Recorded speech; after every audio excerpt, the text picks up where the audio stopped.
I want to put something up, a recent Quinnipiac poll just days ago. This was before the incident in the Oval Office, if that's what we want to call it. And it asked the American people, do you think the U.S. should trust Russian President Vladimir Putin? 81% of them said no.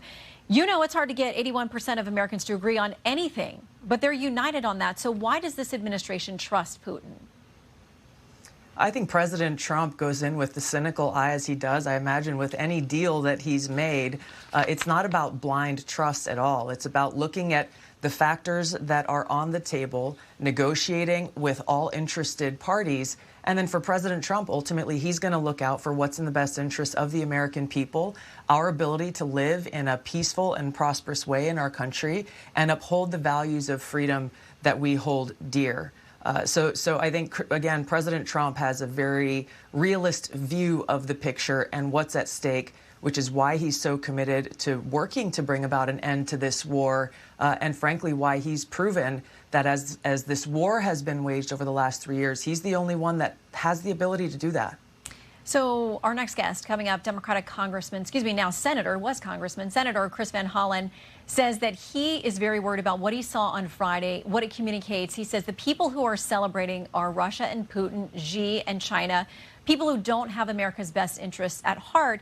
And we do have, over the weekend, a number of reactions out of Russia. You've got Russian Foreign Minister Sergei Lavrov saying President Trump's the one using common sense and that we like the way he's acting. You've got the Kremlin spokesperson, Dmitry Peskov, saying what the U.S. is doing is changing the game, and it largely coincides with our vision.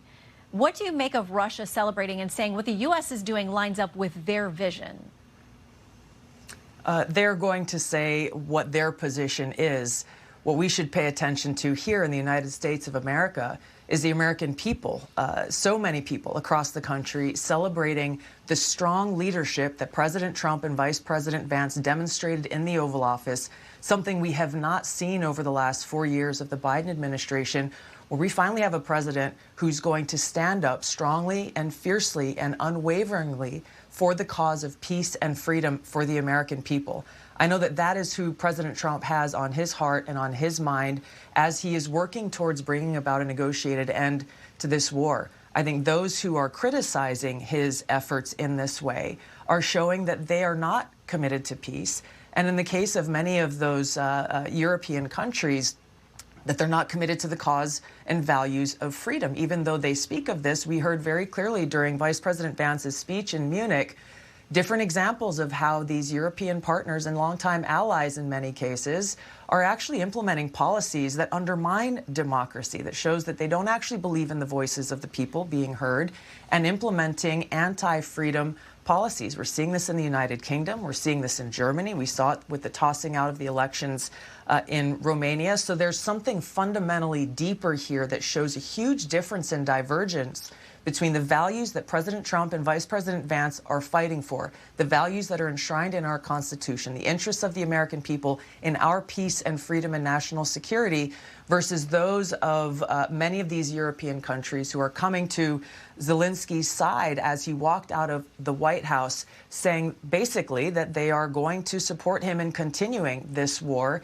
and that they don't stand with us around these fundamental values of freedom. Well, and they also, though, think that they're in more alignment, and they should be, with the U.S. when it comes to those freedoms and things you talk about. Certainly, those are not things that you would say that Russia or Putin celebrates or bestows on his own people.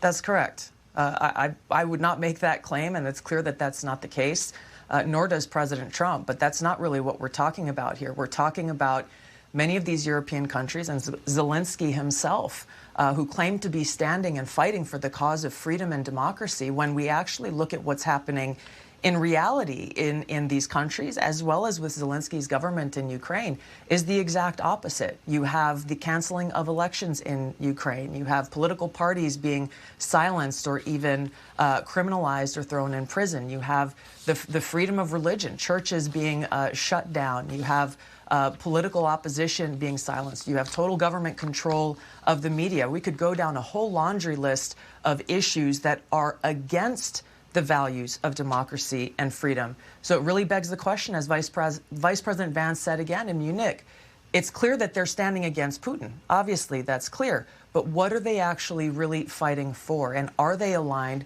with the values that they claim to hold in agreement with us, the values that President Trump and Vice President Vance are standing for, and those are the values of freedom, of peace, and true security.